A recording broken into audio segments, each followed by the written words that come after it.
Blessed Sunday to you once again, and to my brothers who are here in Metro Cebu.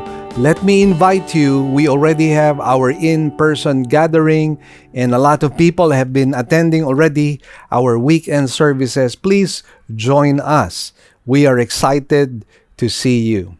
And for those of you outside of Metro Cebu, welcome once again to our Sunday virtual service. I pray that today might be a blessing to all of you. You know, one of the things that marks our Christian life is what we call as grace, or what John Newton calls amazing grace. And a lot of us probably do not realize the height, the length, the width, and the depth of that grace. Because the truth of the matter is, because of our own sinful depravity, we would not even seek for God. We have to understand what the Lord Jesus Christ said to his disciples: "You did not choose me, but I chose you." Ephesians chapter 1 talks about this truth that we have been elected, predestined, chosen by the Lord according to the kind intention of his will. So if you're listening to me right now and Christianity is something that you've embraced, you have made Jesus the Lord and Savior of your life, let me just tell you this: your life is a life of grace. And grace means unmerited favor. You know, in the Gospel of John, chapter 1, beginning at verse 9, it says, "The true light, which gives light to everyone, was coming into the world. He was in the world, and the world was made through him. Yet the world did not know him. He came to his own, and his own people did not receive him. But to all who did receive him, who believed in his name, he gave the right to become children of God, who were born not of blood, nor of the will of the flesh, nor of the will of man, but of God." So here we find the incarnation of Jesus Christ, and he presented himself before his kinsmen. He presented himself before his fellow Jews, and yet we are told that they did not accept that light. And yet, there are some who did accept that light, and that includes you and me. And the truth that this passage is telling us is that we were born not of blood, nor of the will of the flesh, nor of the will of man, but of God. In other words, the truth that our salvation was never based on our own personal choice, but rather on the choice of God. Now, what do you call that? You call that amazing grace. And this is the reason why we have a song on our lips. This is the reason why we want to worship God. We want to glorify him. So I'd like you to rise from your seats, and let's now worship the Lord together.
stars in the sky.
majestic is your name in all the earth.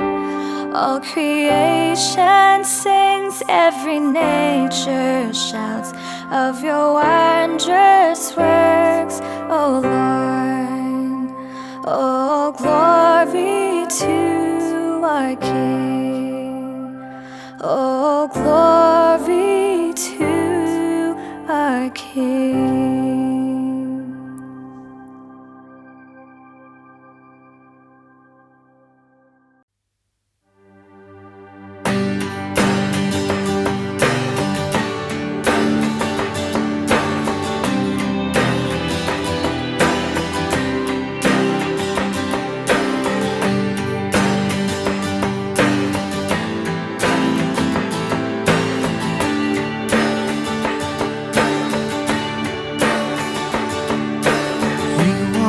King of kings, creator of everything. You gave up your son, your only one, to pay the price for my sins. What more can I ask from you? Whom will I trust but you? You're the lamp to my feet, you're all I need. In your presence I will sing. I give you my all. Take full control. I lay down my life before your throne, and I thank you, my Lord. You made me your own, and today I will say that this world is no longer mine.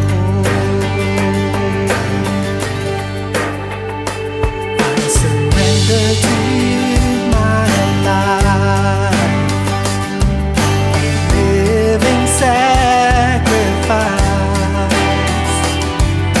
Whatever I do for you. May your name be glorified. At times I stumble and fall, when I call. Your mercies are new every morning. When I'm weak, you make me strong.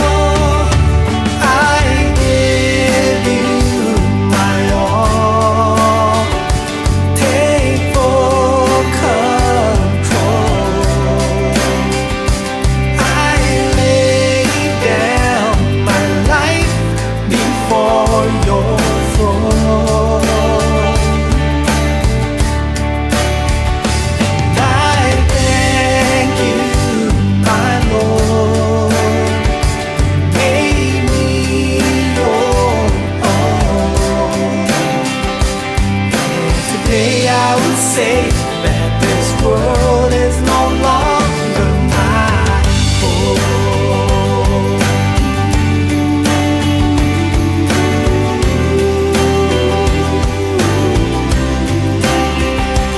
I worship you. This world is not my home. I give you my all.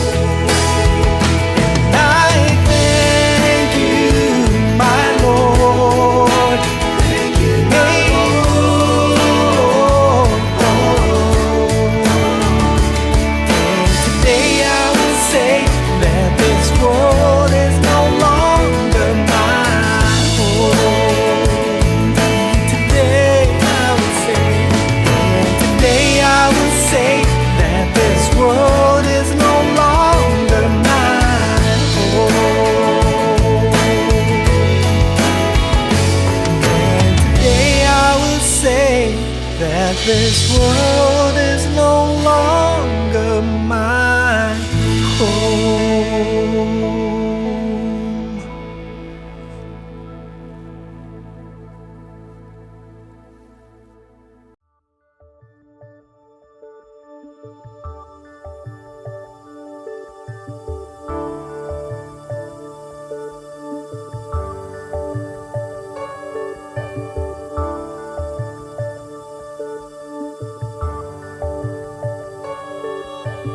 Down, torn, beaten up, weaker than I've ever been.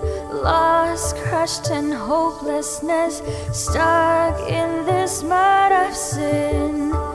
Got no strength to even try to stand.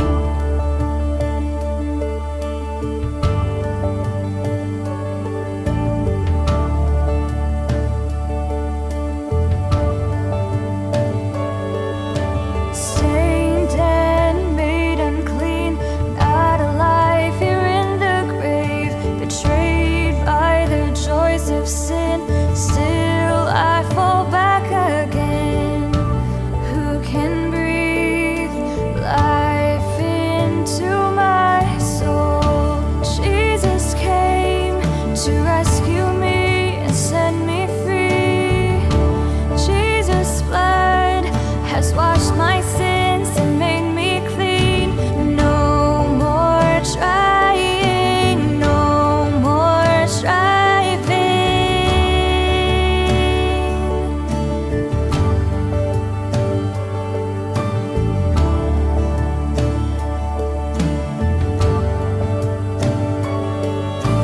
Love, joy, endless peace flowed from his streams of mercy, hope, power, righteousness given to the undeserving.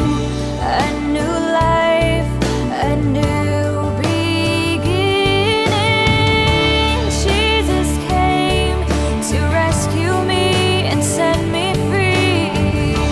Jesus' blood has washed my sins and made me clean. No more trying, no more striving, no more trying, no more striving.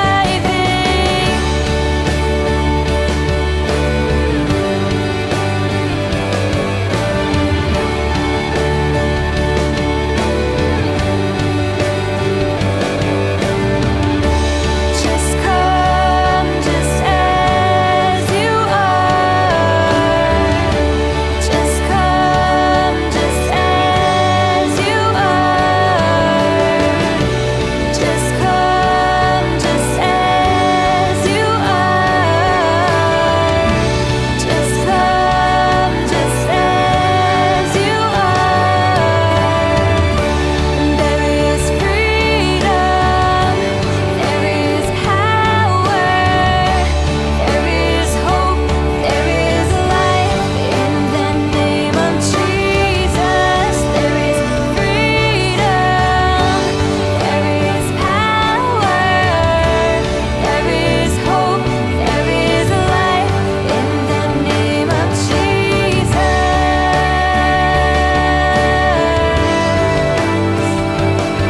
There is freedom and power in your name. You came for me and set me free.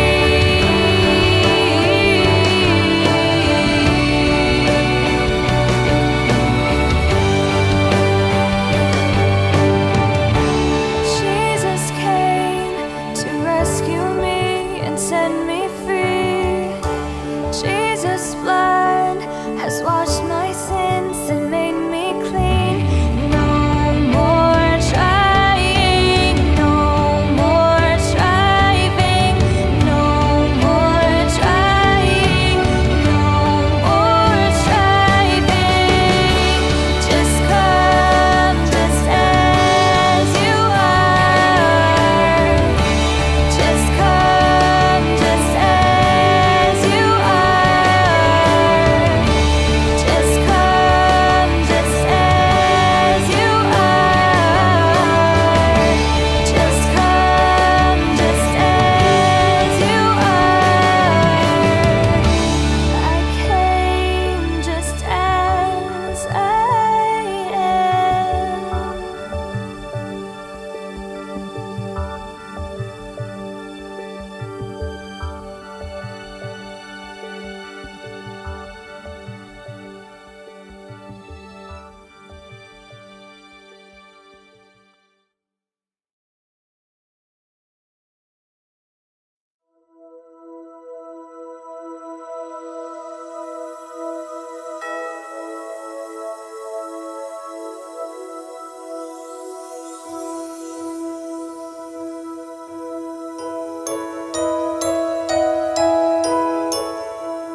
Jesus to me, Jesus to me, He's Jesus to us, the Messiah, the Son of God, the Alpha and Omega.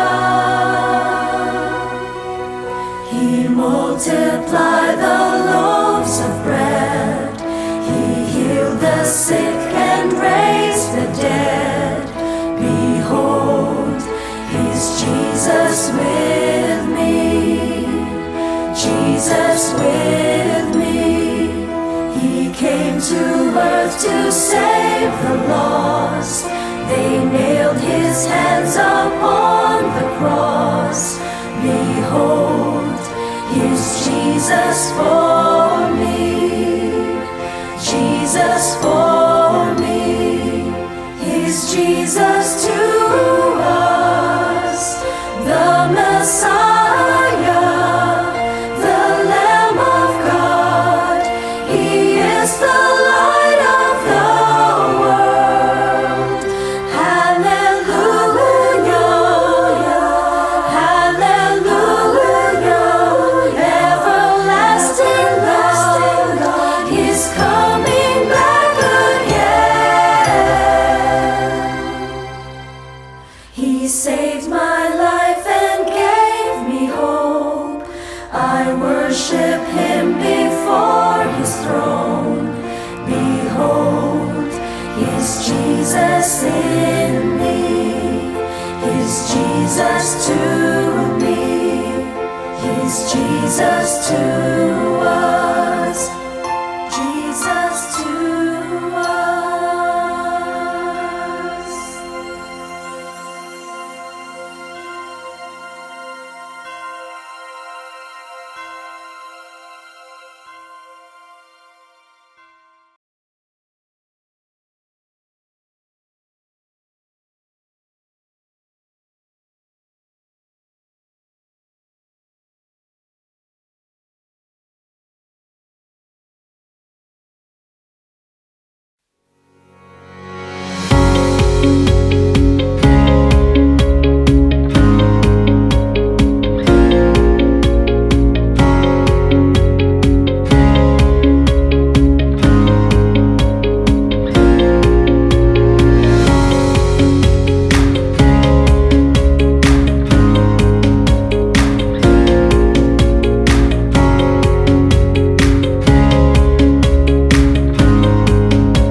Here are our announcements. We now have two kinds of services. We will still have our virtual services for majority of our members through our Facebook page, Living Word Christian Churches of Cebu, International Incorporated, and our website, www.livingword.ph, and our YouTube channel to view our services. We enjoin you to watch the coverage of our service every Sunday at 9 o'clock in the morning. Our sermon can also be heard over DYFR FM 98.7 every Saturday and Sunday at 8 p.m. Great news, everyone. We already have 3 weekend services. Every Saturday at 9 a.m. for the Cebuano service, and 2 services on Sundays at 9 a.m. and 4 p.m. for the English services. Good news, brothers and sisters, Enough is Enough is making a comeback in our church right now. And we are selling it again at 275 pesos here in our church and you can get a copy right now and share it among your friends. International Bible Institute would like to make an announcement. IBI is still accepting enrollees for the following online courses: OT 101, The Pentateuch; OT 102, Early Israelite History; PE 304, Personal Evangelism; CH 305, Church History; HOM 306, Sermon Preparation and Delivery. For more inquiries, you may contact 0917-771-6297 or 0922-8647-222, or email us at ibi.livingwordcm@yahoo.com, or visit us at Facebook, International Bible Institute, Cebu Extension. Great news! IBI has a new charter in Palawan. You may get in touch with the IBI Palawan Charter at this address: 256 Abad Santos Extension, Bancao, Puerto Princesa City, Palawan. Or you may call 0920-853-7116 or 0909-300-8863 for more information. We have great news. We are happy to announce that we now have our very own Living Word online bookstore.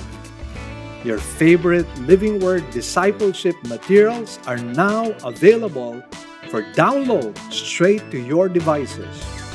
For a very minimal fee of 100 pesos only, you can now avail of the electronic copies in PDF format.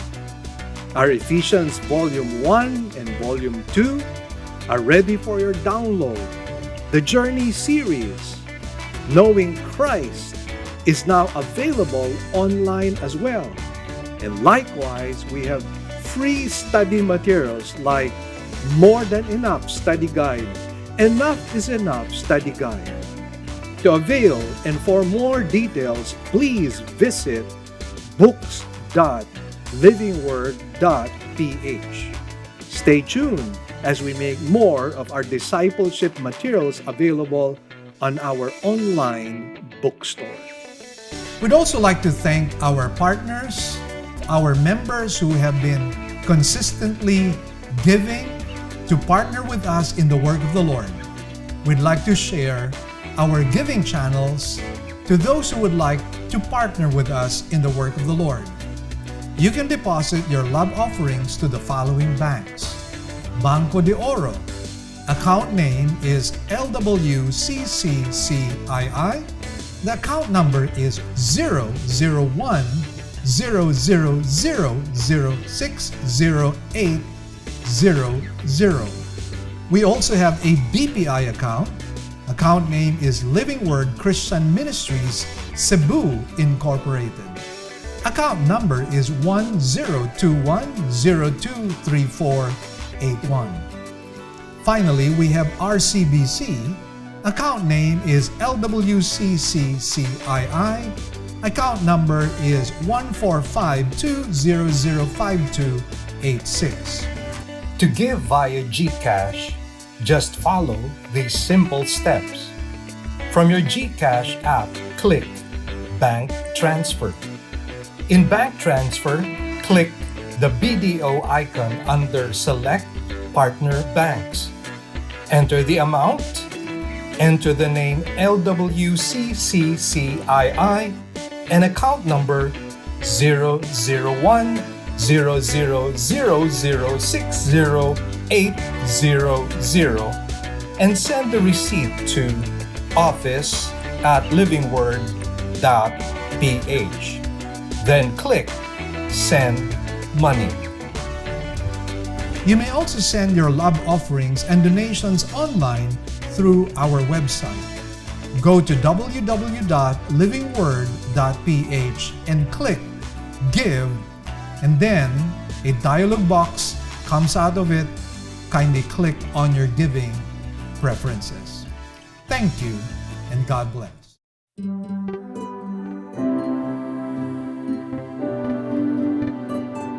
The title of today's sermon is Dynamic Duo. We will take our text from Matthew 10, verses 2 to 3 once again. Now the names of the 12 apostles are these: the first, Simon, who is called Peter, and Andrew his brother, and James the son of Zebedee, and John his brother, Philip and Bartholomew, Thomas and Matthew the tax collector, James the son of Alphaeus, and Thaddeus, Simon the Zealot, and Judas Iscariot, the one who betrayed him. Let's come before the Lord in a word of prayer. Heavenly Father, we thank you and bless you, O God, for this blessed Sunday you've given us, O God, that we might study your word. We pray that you might minister to us in a very special way. We ask that the Spirit of God might empower this message, even as I pray for your wisdom, O Lord. I pray that as this word settles in the hearts of your people, it might produce the results that you so desire. Lord, whatever is going to be achieved today, we will give you back the glory, the praises, and the thanks. In Jesus' blessed name we pray. Amen and amen. At this time, we will be talking about two brothers who became the disciples of the Lord Jesus Christ and eventually became apostles. Now, if I were to describe these two brothers, they were actually misguided and they were mean. I believe those are the two adjectives by which we could describe them. They were misguided and they were mean. However, because of the Lord Jesus Christ, they were transformed and shaped and molded into the kind of apostles that God wanted them to be. And so this serves as an encouragement to many of us because obviously we desire to reach our full potential. We desire to be the men and women that God wants us to be. And so here we find two imperfect brothers, and yet the Lord's perfect ways transformed and molded them and shaped them. And so again, this serves as an inspiration to all of us. So through the watchful eyes of Jesus Christ and through the empowering of the Holy Spirit, we too can likewise change. So let's dive into our study and let's unpack our study today. First of all, let's talk about James. Now you will notice that James comes first in the list. And his name comes first in the list probably because he was the eldest. And not only that, he probably was the leader of the group.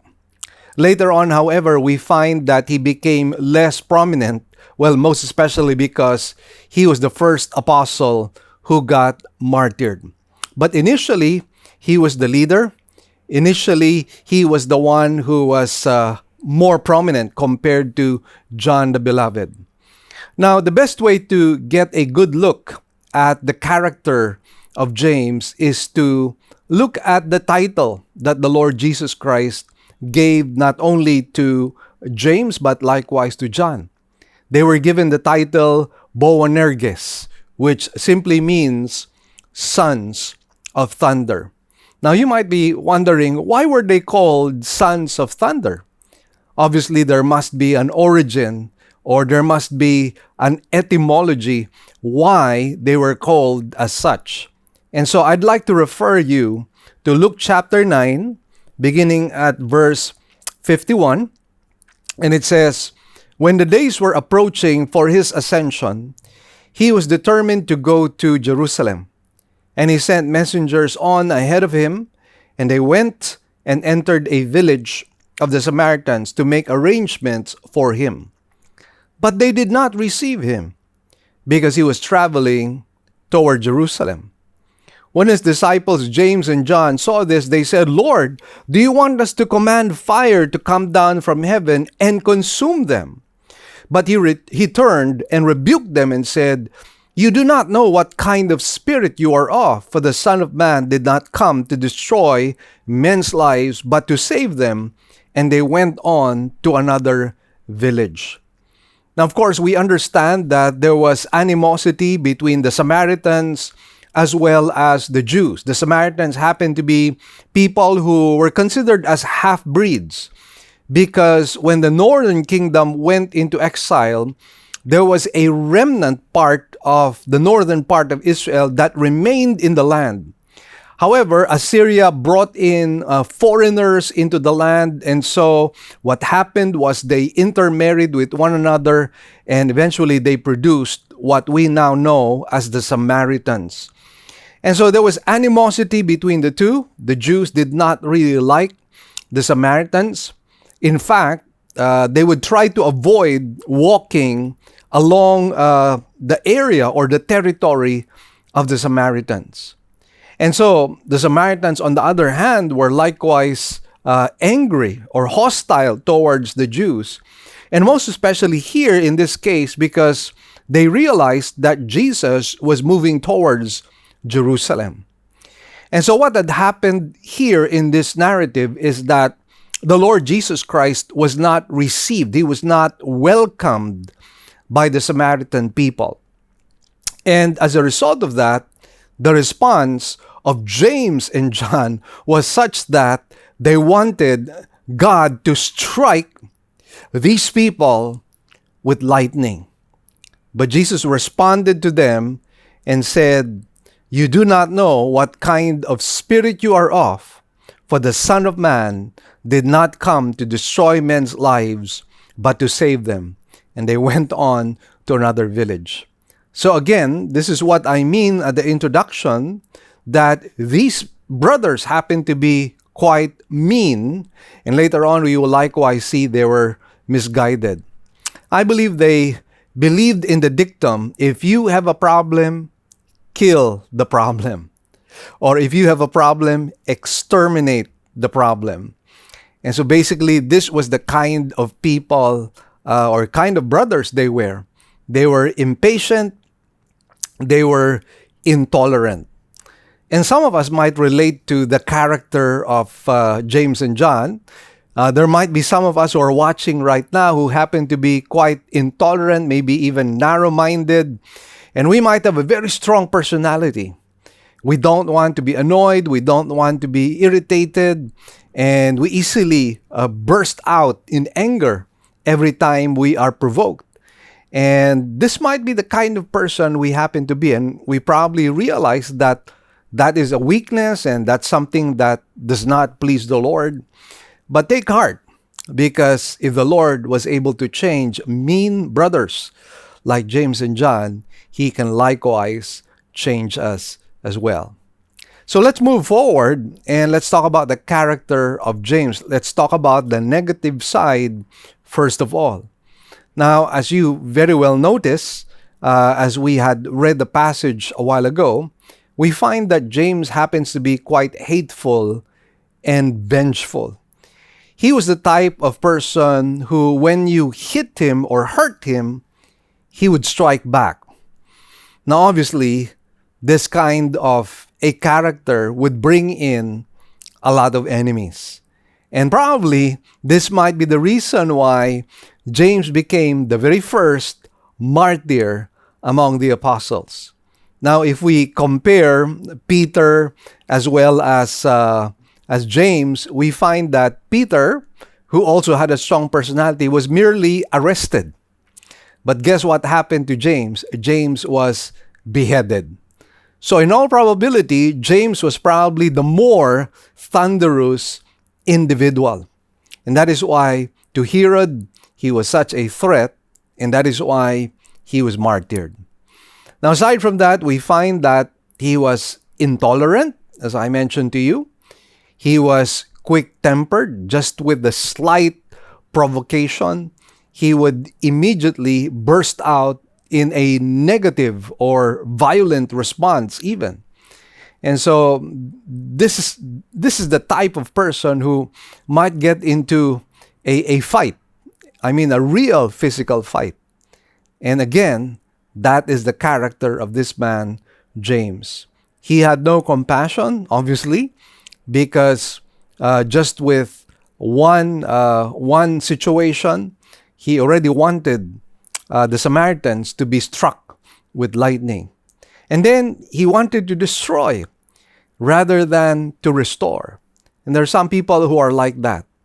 Rather than giving people the benefit of the doubt, rather than wanting people to change, rather than wanting to give people a second chance, they would rather put away this person. That is the kind of personality we find in the case of James. Not only that, he was also selfishly ambitious. And this was a trait that he probably got from his own mother, who seemed to be quite ambitious as well, most especially for his own sons. Now, where do we find that? I just like to refer you to Matthew 20, verses 20 to 24. It says, "Then the mother of the sons of Zebedee came to Jesus with her sons, bowing down and making a request of him. And he said to her, 'What do you wish?' She said to him, 'Command that in your kingdom these two sons of mine may sit one on your right and one on your left.' But Jesus answered, 'You do not know what you are asking. Are you able to drink the cup that I am about to drink?' They said to him, 'We are able.'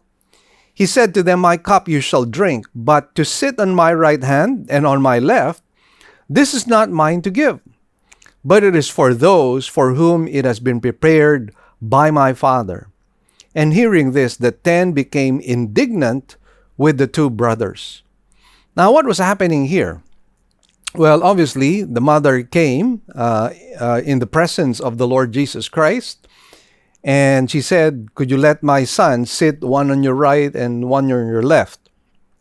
And obviously, these were the highest positions of power after the Lord Jesus Christ. And that's what the mother wanted. He wanted, or rather she wanted, her sons to be the top dogs in that organization or in that structure.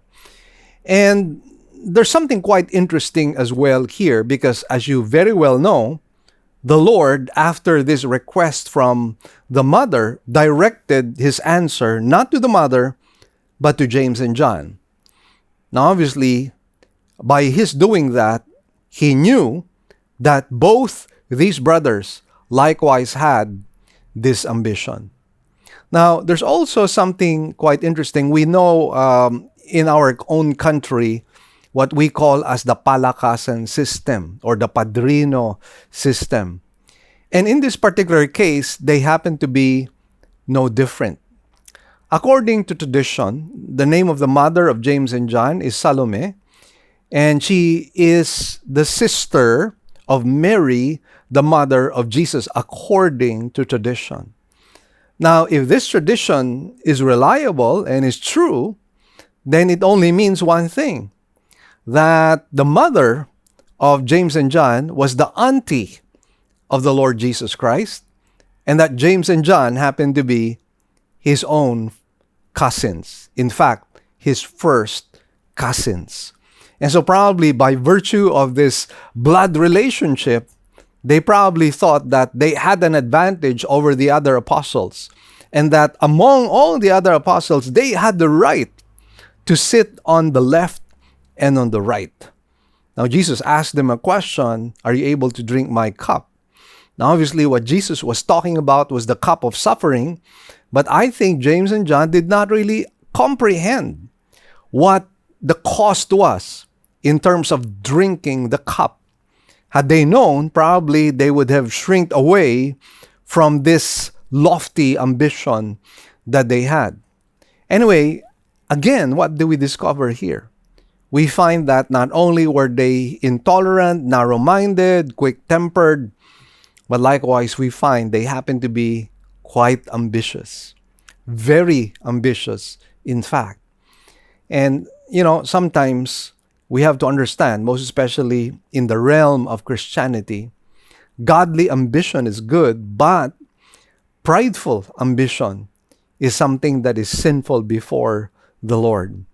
And you and I know what is going to happen when it comes to proud people. Proud people will be abased, but humble people will be exalted by the Lord.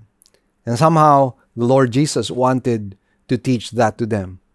And finally, the Lord Jesus Christ said, it's not up to me whether you're going to sit on the right or on the left. This is a decision of my Father. And he was talking about God the Father, obviously. So again, here's something we discover once again. Now, 14 years later, what happens? Well, you and I know that James became the very first martyr. And so what happened here? You and I know that James wanted a crown, but instead, he drank from the cup that Jesus was talking about, the cup of suffering. We also find here that he wanted power, but instead of power, what happened was Jesus taught him about servanthood. And then he wanted to rule, but instead, what he received was a martyr's grave. Sometimes the opposite of what we wish actually takes place, and most especially when we happen to be prideful and arrogant people. God wants to use broken people. God wants to use people who have a contrite, humble spirit. And so if there's going to be any success insofar as ministry is concerned, or even insofar as life is concerned, then we have got to learn the path of humility. As I always say, you can never go wrong when you're humble. But when you are proud, one thing I'm sure of, you will always go wrong. So the right path is always the humble path.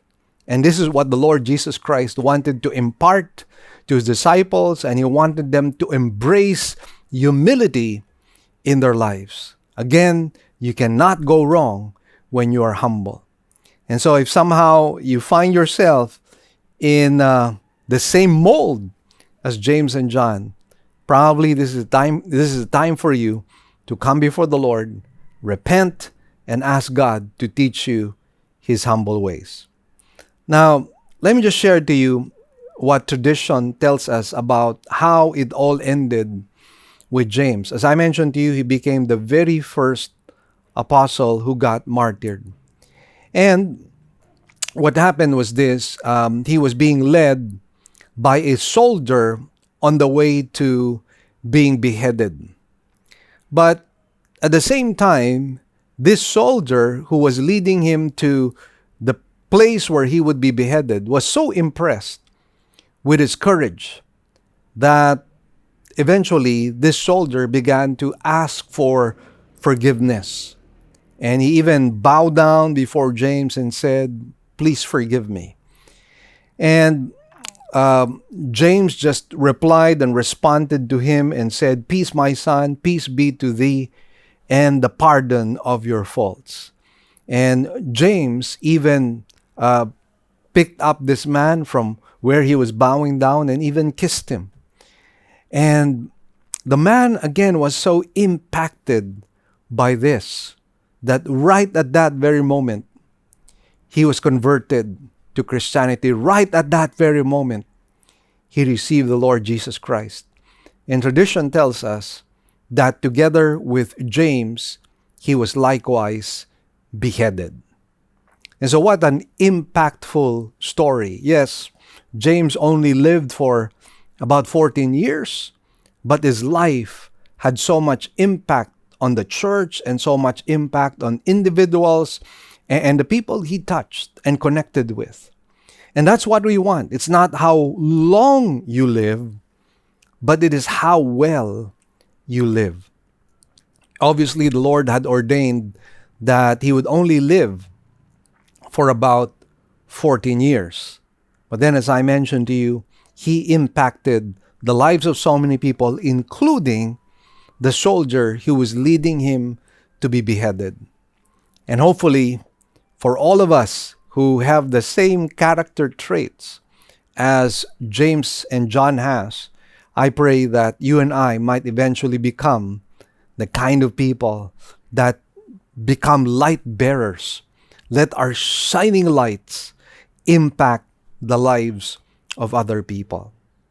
Now, let's talk about the positive side in the case of of James. We talked about the negative side, so let's look at the bright side of his character.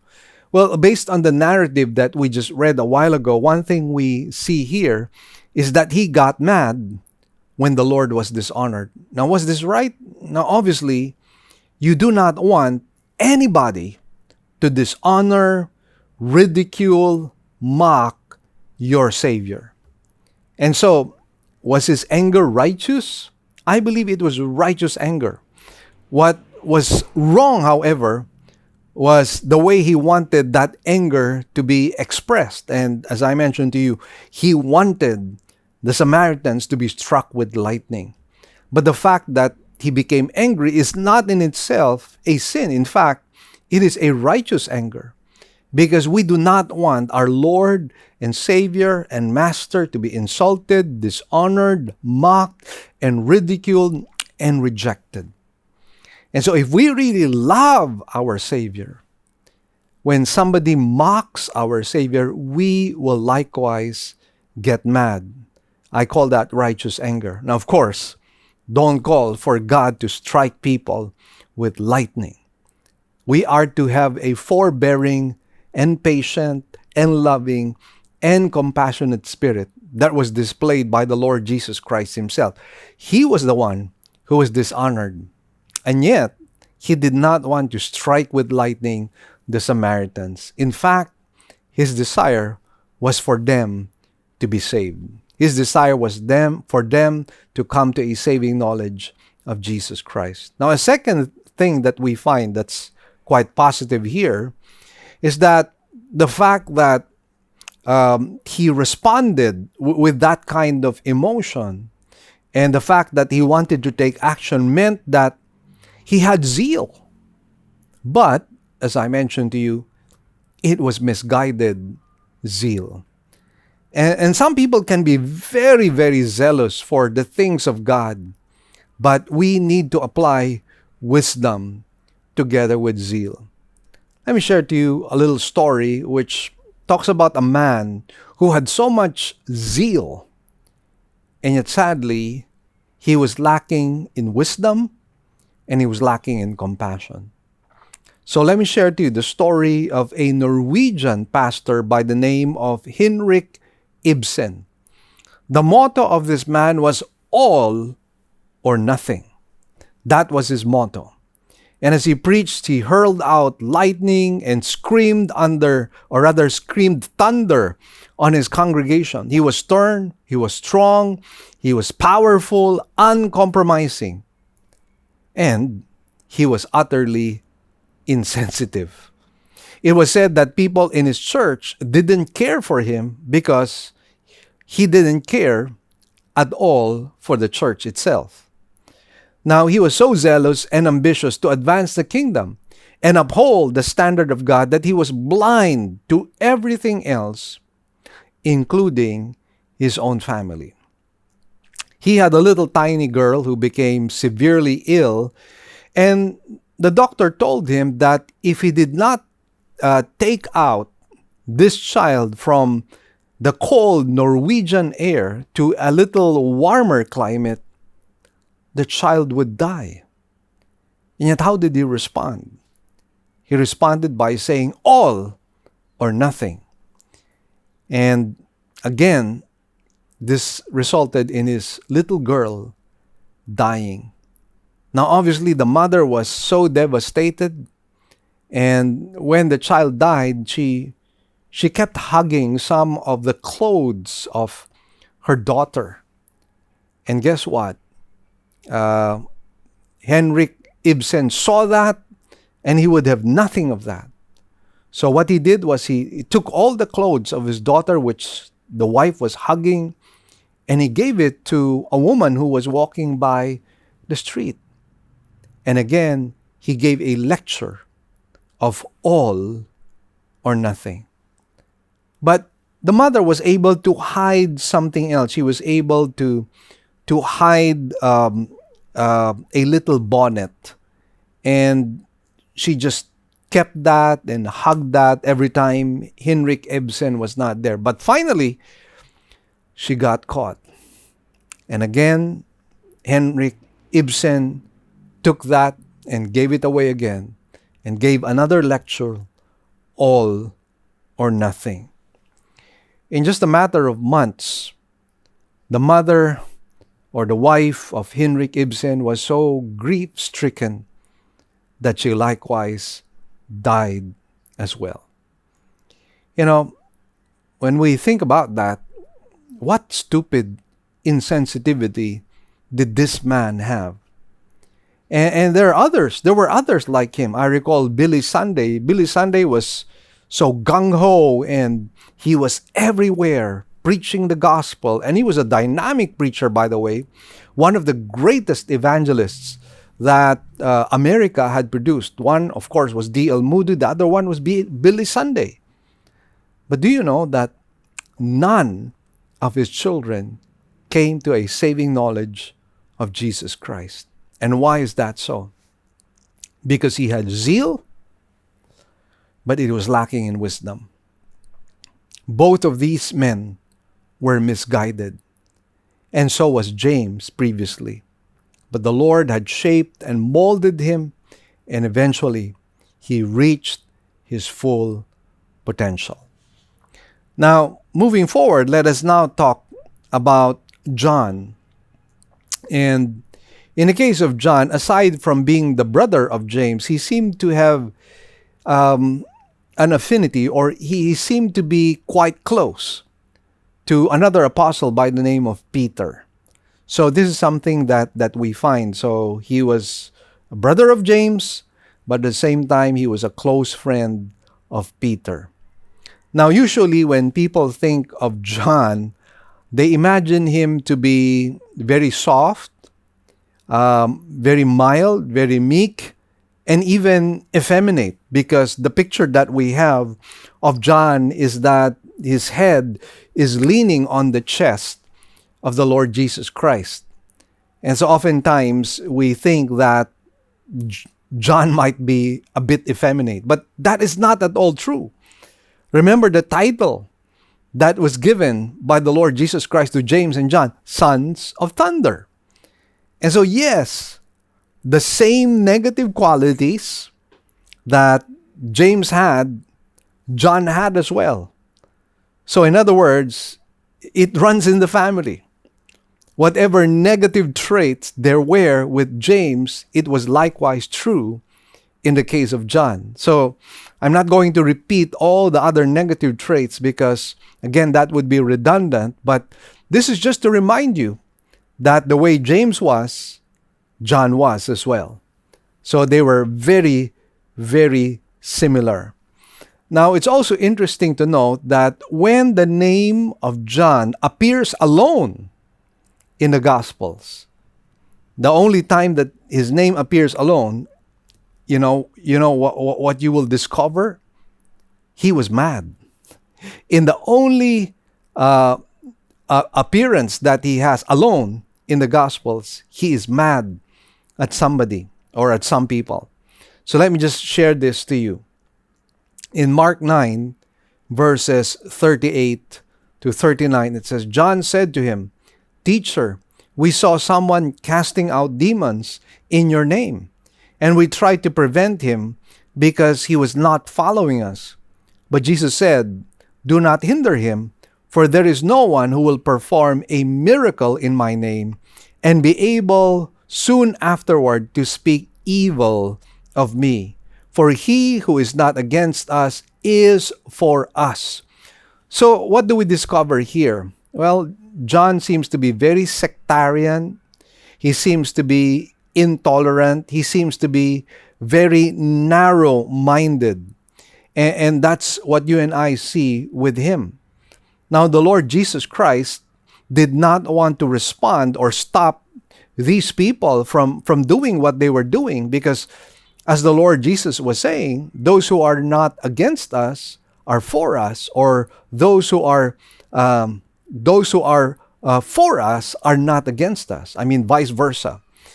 And so what Jesus was saying is that these men were fulfilling the same mission as the Lord Jesus Christ. And they were representing the truth of the Lord Jesus Christ. And therefore, John was not to be angry with them simply because they were not part of their own organization, if you'd like to call it an organization, or if they were simply not part of their own group. So, what else do we discover? Let's talk about the positive changes in John. Now, obviously, after 3 years of reorientation, John slowly but surely was transformed. And the Lord Jesus Christ was able to create balance in his life. There was equilibrium in his life. And one of the two of the things that you will discover with him, which he emphasized, is he emphasized love and he emphasized truth. The balance of truth and love. And this became part of his life and teaching. Now, how do we know that this was his emphasis when it came to his teaching? Well, in the case of John, he used the word witness, which represents truth, 70 times. And then when it comes to the word love, he uses it about 80 times. So witness, he uses 70 times.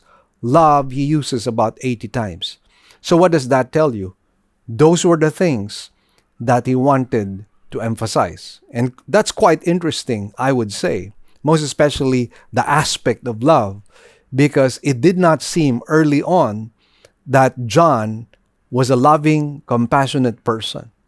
But eventually, this is what we discover with John. He became a very loving person.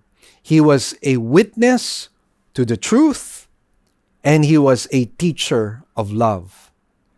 Truth guarded his love, and love guarded the truth that he was teaching. This is why John preached love among the brethren. He always said, love one another. And the context of that was he was talking about fellow believers. But at the same time, we find that John was intolerant when it came to false teachers. In fact, in one of the letters, he says, do not even give them a greeting. And so that is how opposed he was when it came to those who happened to be false teachers. Now, there are things to note about John's transformation. You will notice his title of love. Oftentimes you would see, most especially in the Gospel of John, that he would refer to himself as the disciple whom Jesus loved. And I just like to cite to you the verses where you will find that in John 13, verse 23, in John 19, verse 26, in John 20, verse 2, in John 21, verse 7, in John 21, verses 20 and 24. Now, in all of those verses, John referred to himself as a disciple or as an apostle whom Jesus loved. And some of us might think, well, initially, insofar as I'm concerned, when I was reading this, I was thinking, what does John really mean by this? Is he being prideful? Is he being arrogant that he was saying that he's the disciple whom Jesus loved? Actually, I don't think he was being prideful. I think he was being humble. What I believe he was really trying to impart to those who were his readers was the fact that he was amazed that Jesus could love somebody like him. Somebody who is intolerant, somebody who's narrow-minded, somebody who is very sectarian, somebody who is a son of thunder, somebody who wants to strike people with lightning the moment they provoke him. And that was the kind of person that John was. And so he was literally, figuratively blown away by the fact that Jesus could love such an undeserving sinner such as himself. You know, if you and I understand the depths of grace That's the same thing you and I would feel. We would be amazed that Jesus could love us. And we would even say, what is man that thou art mindful of him? Just like what the psalmist would say. And so again, he was just so amazed at God's grace. In spite of who he was, Jesus loved him. Now, you will also find him leaning on Christ's chest, which meant to me that he hungered for truth, that he wanted to hear every word and every sentence that Jesus uttered. He did not want to miss anything. And so that tells us that he was hungry for truth, and that also teaches us that he had a deep affection for the Lord Jesus Christ. And let me just share to you one of the testimonies of John based on a tradition. And this is what happened one time. When John returned from Patmos to Ephesus, he went to places bordering Ephesus. And there he was able to meet a young man whom he was able to bring to the Lord Jesus Christ. And eventually he appointed this young man, or he commended this young man to a pastor, the local pastor of the church that he went to. But soon after, this young man backslid. And he once again got reacquainted with some of his old friends who happened to be part of a gang. And eventually he became the leader of the gang.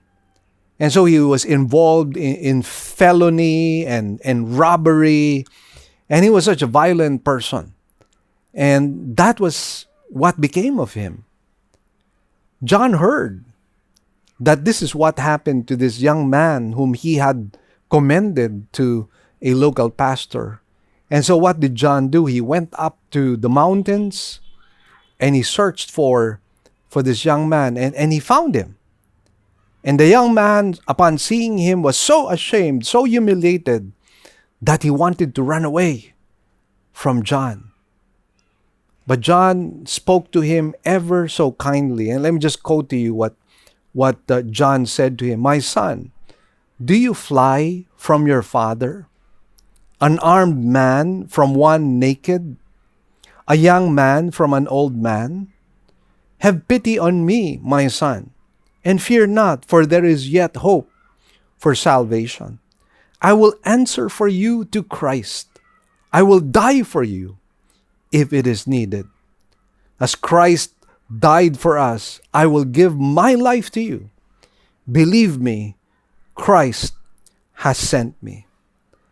And what happened was, after this statement, the young man cast down his weapon. He wept so bitterly, and drawing near to John, he embraced him. But at the same time, he was covering his murderous hand, because he was so embarrassed that this hand of his had killed some people. But you know what John did? John picked that hand and even kissed that murderous right hand. I mean, hard to imagine that the Son of Thunder had become so gentle, so loving, and so compassionate. And by the way, this is the story of my own brother. My brother used to be a tough guy in the neighborhood. And my brother and I would get into fights, most especially after playing a very tough game in basketball. Normally, my brother and I would get into fights. And my brother always had my back. And he was never afraid of anybody. He was so tough that our house one time was surrounded by goons. And yet he was not afraid. Of course, at that time he was holding my father's gun. But he was unafraid. It did not matter if, he was fighting one or many. And it did not matter to him whether he would win or lose. He would just get into a fight. But if you look at my brother right now, he is so gentle and so compassionate, so soft-spoken, that you would not even imagine that he used to be a tough guy. Well, friends, that tells us that we can be like James and John, sons of thunder, and yet, under the watchful eyes of Jesus Christ and the power of the Holy Spirit, we can be as dynamic as this dynamic duo, James and John. I hope this message has been a blessing to all of us. Let's come before the Lord in a word of prayer. Heavenly Father, we thank you and bless you for today. Thank you for allowing us this opportunity to listen to your word. And Heavenly Father, we pray that your word will not return to you null and void, but that it might accomplish the very purpose by which you have sent it for. O God, we ask for your grace upon every heart. And we thank you for the opportunity to share our resources to the work of the kingdom. Bless it, Lord, and bless us in return. And Lord, whatever has been achieved today, we give you back the glory, the praises, and the thanks. In Jesus' blessed name we pray. Amen and amen. It's been a blessed Sunday again. And let me just remind those who are in Metro Cebu, we are now doing our in-person gathering. So I'm just excited to see our brethren to come and join us in our weekend services. Saturday, 9 o'clock in the morning. Sunday, 9 o'clock in the morning, 4 p.m. So please come join us. And by the way, if you have not liked and subscribed to our Facebook page and our YouTube channel, please do so. Hit the notification bell so that you get updated with our videos. And also check out our website, please, that you might get to know us more. www.livingword.ph. God bless you all. We'll see you next time. Here are our announcements. We now have two kinds of services. We will still have our virtual services for majority of our members through our Facebook page, Living Word Christian Churches of Cebu, International Incorporated, and our website, www.livingword.ph, and our YouTube channel to view our services. We enjoin you to watch the coverage of our service every Sunday at 9 o'clock in the morning. Our sermon can also be heard over DYFR FM 98.7 every Saturday and Sunday at 8 p.m. Great news, everyone. We already have 3 weekend services. Every Saturday at 9 a.m. for the Cebuano service, and 2 services on Sundays at 9 a.m. and 4 p.m. for the English services. We'd also like to thank our partners, our members who have been consistently giving to partner with us in the work of the Lord. We'd like to share our giving channels to those who would like to partner with us in the work of the Lord. You can deposit your love offerings to the following banks. Banco de Oro. Account name is LWCCCII. The account number is 001-000-60800. We also have a BPI account. Account name is Living Word Christian Ministries, Cebu Incorporated. Account number is 1021023481.